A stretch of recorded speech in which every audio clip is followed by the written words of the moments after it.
So this is a talk on completeness of generalized Fibonacci sequences by the quintet of characters whose names are on the screen right now. So please go ahead. Right. Hi, everyone. So thank you, Professor, for the introduction, and thank you, the organizers, for such an amazing conference. So before we start it, let's get started with some motivation. Like, why do we care about this problem? So PLRS, which appears in the previous literature, generalizes the Fibonacci numbers in Zeckendorf's theorem. So we recall Zeckendorf's theorem saying that every positive integer can be written as the sum of Fibonacci numbers using each number at most once. Also, complete sequences can be used to express integers using some subterms, and this will be made clearer when we get to the definition of complete sequences. So combining the two objects above, we ask ourselves, how can we determine whether a PLRS is complete or not based on the information we know about the PLRS, specifically the coefficients in its defining recurrence relation? And that is our focus for the summer research. We managed to classify a few classes of complete and incomplete PLRSs. That being said, the question is still wide open for exploration. So let's get started with definitions.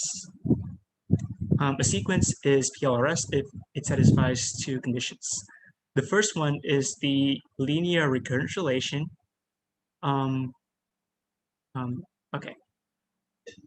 With the first and last coefficients being positive and the remaining coefficients being non-negative.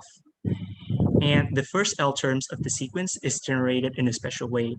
Noted that the form is similar to the truncated version of the linear recurrence relation in the above, and we add one in each step. And so this is different from a linear recurrence relation, the usual one, in that once we know the coefficients, we know automatically the whole PLRS. So instead of using the linear recurrence relation to represent the PLRS, we collect all the coefficients, put it in the bracket, and we use this bracket notation from now on. And this is going to be useful in revealing interesting patterns of complete and incomplete PLRSs. As an example, the Fibonacci numbers is a PLRS with the initial conditions as below. Whereas if you're familiar with the Luca and Pell numbers, they are not PLRSs because even though they satisfy the linear recurrence relation, they don't satisfy the initial conditions. A sequence is complete if every positive integer can be written as a sum of its terms, and we use each term at most once. This is why complete sequences are used as numeration systems for positive integers. For example, the PLRS generated by 1, 3 is not complete because we can write out its first few terms and write out all the terms that are less than 9, which in this case is 1, 2, 5. When we add them up, we get 8, which is less than 9. So we cannot get 9 from this sequence, for example. On the other hand, the Fibonacci sequence is complete, and this follows directly from Zeckendorf's theorem. Right, so another example that we can look at is the PLRS whose coefficient is just 2. The terms of the sequence are 2 to the n minus 1, so we get 1, 2, 4, 8. And this is another example of a complete sequence because every integer has a binary representation. In fact, Brown proved that this is the maximal complete sequence. So any complete sequence has terms bounded above by 2 to the n minus 1. And just as an interesting note, any PLRS of the form where we've got a bunch of 1s in the beginning for the coefficients and then a 2 has the same term. So it'll still be 2 to the n minus 1. So Brown also gave a necessary and sufficient criterion for completeness, which is that for non-decreasing sequences, which is that the first term is 1 and all subsequent terms are bounded above by 1 plus the sum of the previous term. So as we can see here, this essentially bounds the growth of a complete sequence, and it really means that there cannot be any big gaps between terms of a complete sequence. So like we saw earlier, there was a big gap between two terms, and that meant that a sequence failed to be complete. So in order to measure this, We look at the nth Brown's gap, which is just the difference between a given term and 1 plus the sum of the previous terms. So in particular, a sequence is complete if and only if all of the Brown's gaps are non-negative. Next, we're going to talk about various families of sequences and how we can modify sequences that we know to be complete or incomplete to preserve their completeness. So we saw previously that the sequence of the powers of 2 is the maximal complete sequence. So if we want to look at other sequences, we know that they need to grow more slowly than that. So if we want to have a large coefficient at some point, we need to use 1 followed by several zeros. So for example, if we have 6 coefficients, we could have 1 followed by 4 zeros followed by n, and this is complete if and only if n is less than or equal to 11. However, we might be wondering, is there a better choice of the first 5 coefficients that could generate a complete PLRS for some n greater than 11?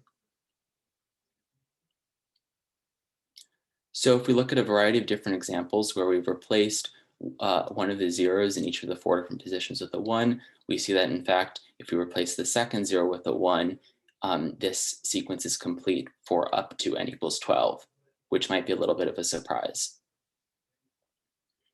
So we'll just ask, why is this the case? Why is this sequence with a 1 inserted in the 3rd position complete when n equals 12, but not the case when it's a 0?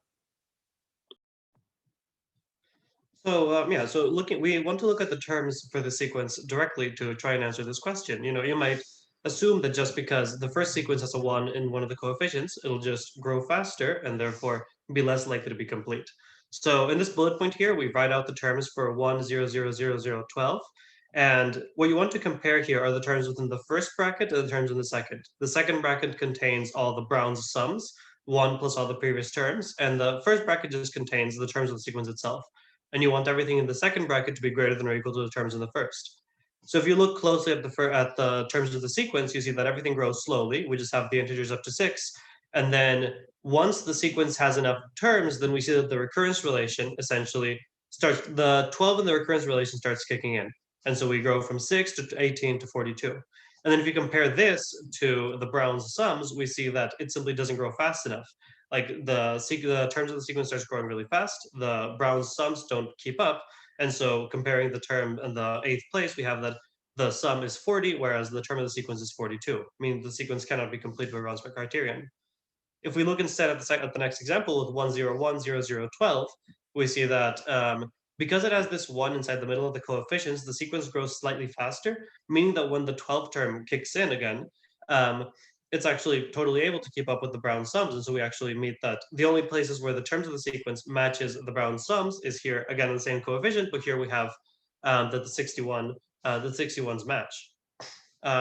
However, we can't keep doing this. If we add another 1, then the sequence just grows too fast overall. And we see that we quickly see that ends up being incomplete. And so essentially, when we're trying to figure out completeness, we end up with this balancing act in which we want to make sure the sequence doesn't grow too slowly so that we can maximize coefficients while still making sure that they don't cause like too large gap between sequences, while still wanting to control the growth very, very strongly, as otherwise sequence will just grow way too fast. And so to answer these questions, we first start asking ourselves, like, what modifications can we make to the coefficients to preserve completeness or incompleteness?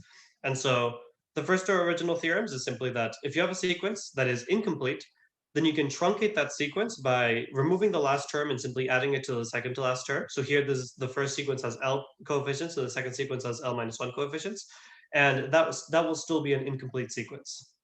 And additionally, a second result would be that so a second result would be that if we have a sequence that is complete, the first is for incomplete sequence, the second complete. Then if we have a sequence that is complete, then decreasing the last coefficient by any amount will still result in a complete sequence. And so this second this second theorem in particular guides our research significantly, because the second theorem doesn't hold for any arbitrary position of coefficient. You can't just arbitrarily decrease any coefficient and still maintain completeness, as we saw from the previous example. But because we can do that for the last one, we essentially want to discuss bounds for the last coefficient. We want to see what choice of the first L minus 1 coefficients allows us to maximize the last position. Okay, now we're ready to share a few families of sequences that we've completely characterized. So here are two of our first examples, and notice that these are both 1 followed by k zeros followed by an n, and 2 1s followed by k zeros followed by an n, and we have completely characterized them. They're complete if and only if n is below these bounds. And I'll just point out that in the second bullet point, the Fibonacci numbers appear in the bound, and this is because the Fibonacci numbers are generated by the coefficients 1, 1, which appears the first two coefficients in this larger collection of coefficients. And then here is just restated the first part of that theorem. And just to give a little bit of an idea of the proof, because these proof methods we use throughout our work, using the one of the theorems that we talked about earlier, we just need to establish the maximal final coefficient. Oops, if you could go back.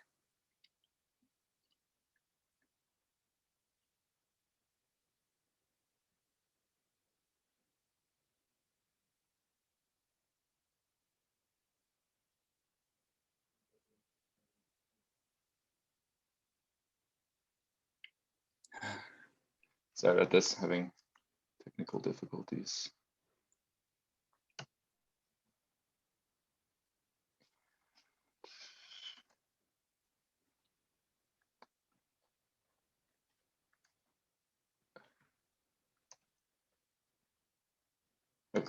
Okay, thanks. So if we look at the maximal possible n that we can have, what we do is we just write out the recurrence relation, we apply Brown's criterion once, we prove a small lemma by induction, and then we use Brown's criterion a second time to get out the answer. And so the proof is basically just using induction multiple times along with Brown's criterion. Right. So now that John characterized the most simple Phuc sequences, namely 1 zeros n and 1 1 zeros n, we can try to generalize, we can try to push the boundary. So we first look at the case where location of 1 will be varying so that we obtain the generating sequence of 1, some zeros, 1, some zeros, n. The graph presented here shows sequences of different length, but with various locations of the middle 1 inserted in there. Note that the closer the extra 1 is getting to the final bound n, the smaller the actual bound becomes. So we managed to get a result in the following way, that for fixed length L, which is bigger than 6, we have found that the bound with varying extra 1 will be bigger to the bound in the 1 zeros case, the one that John referred to before that.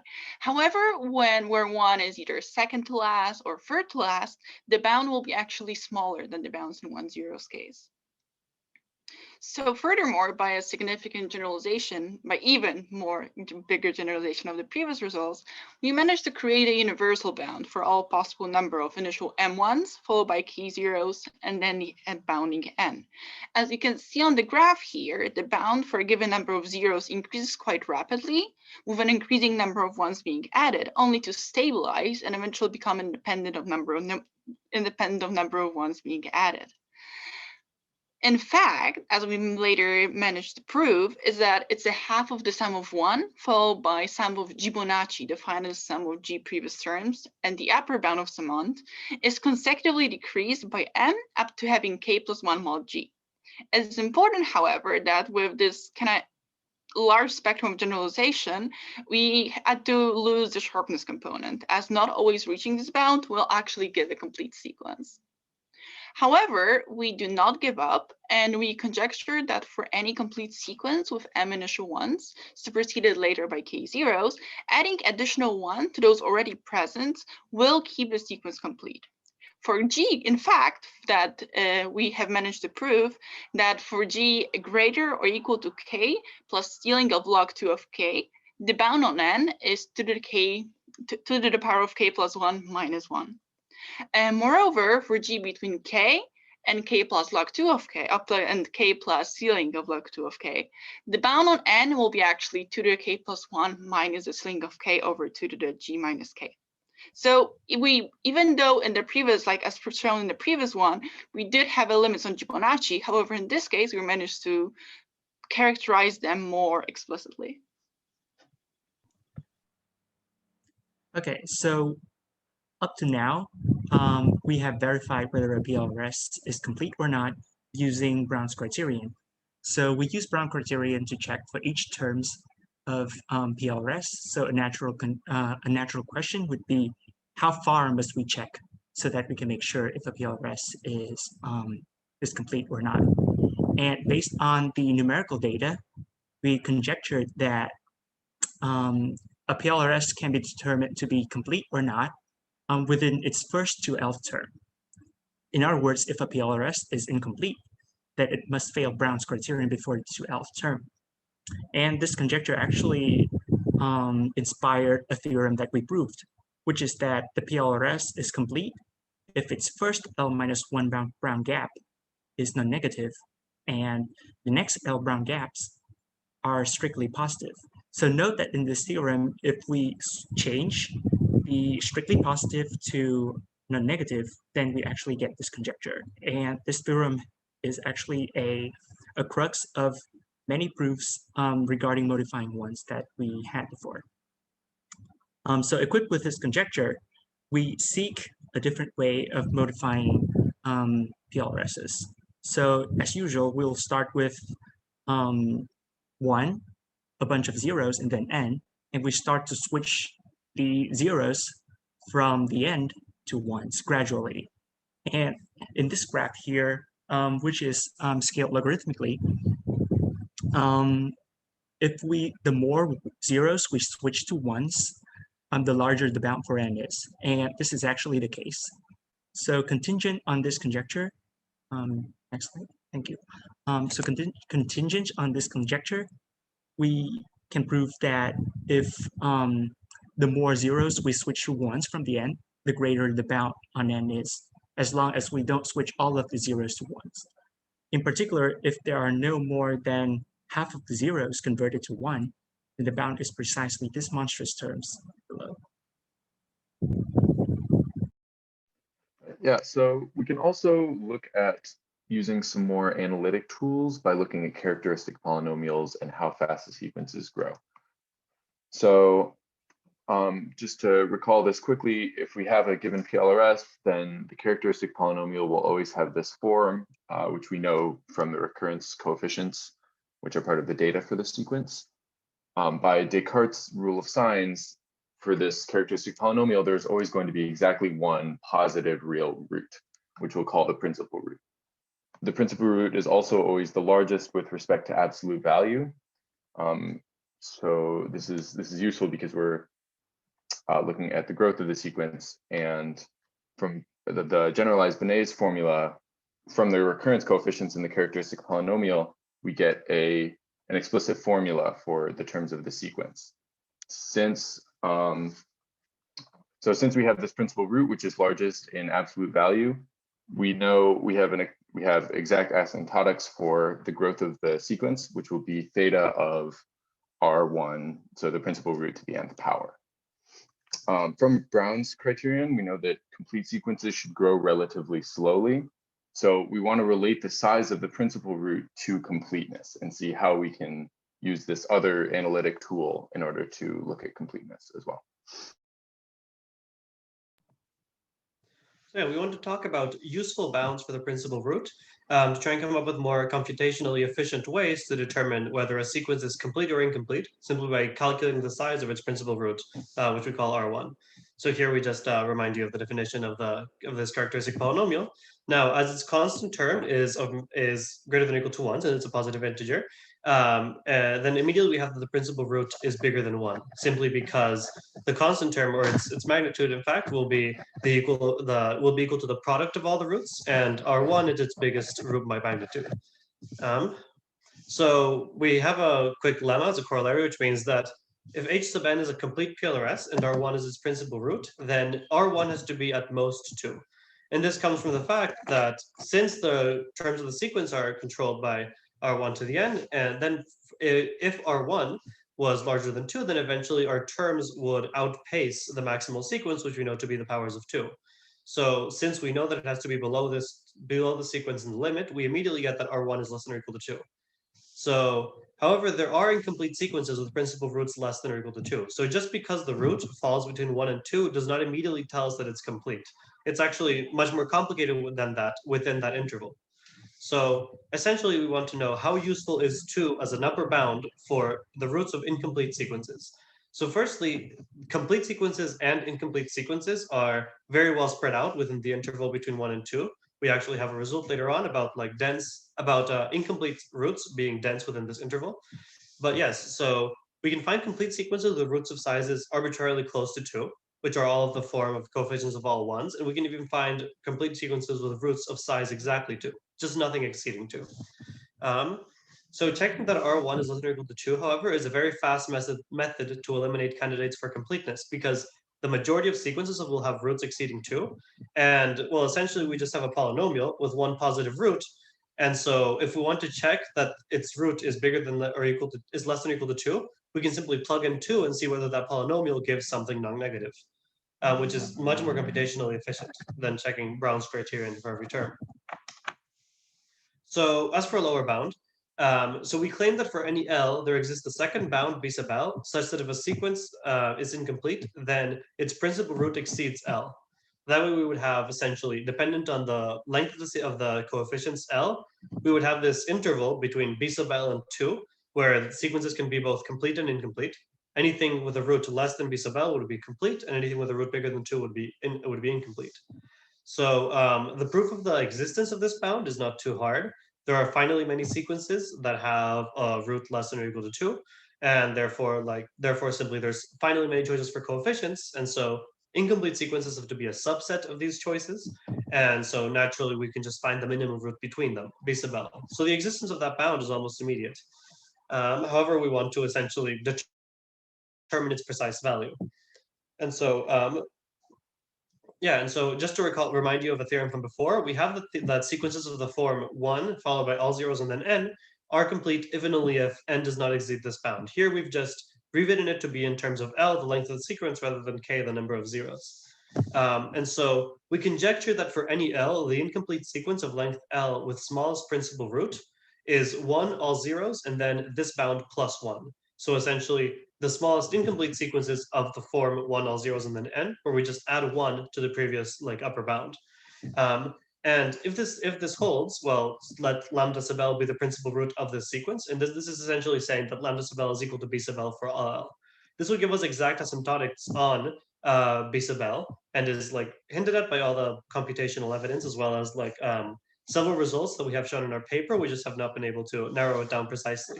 But if true, this would also give us that B sub L approaches 1 asymptotically around L over 2 to the 2 over L, I believe is the behavior. So finally, a second result telling us what exactly is going on between that interval between 1 and 2 for incomplete and complete roots. So essentially, we have that incomplete roots are dense within that interval. So for the precise statement, for any length of generating sequence L, we can let R sub L be the set of all roots of incomplete PLRSs of length L, and then we can consider the set of epsilon balls for any epsilon inside of the interval 1 to 2. And essentially, our claim is that for any epsilon greater than 0, there is an M such that for all sequences with sufficiently long generating coefficients, and then for any epsilon ball, then there's going to be an incomplete sequence of length L intersecting that epsilon ball. Which the immediate corollary being the slightly weaker result that the set of all principal roots of incomplete sequences is dense in the interval between 1 and 2. And so, I believe that concludes our talk. Here are some of the sources, and thank you very much for your attention. So this research was conducted as part of the 2020 Small RAU at Williams College. And this work is supported by these NSF grants, as well as private funding from Williams College, Yale University, and the University of Rochester. And thank you very much. I think we have some time for questions if necessary. Thank you very much. Are there any questions for our speakers?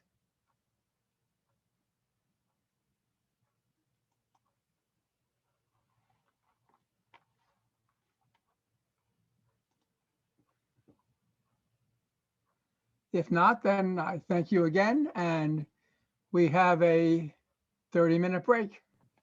Oh, sorry, just to answer the question in the chat.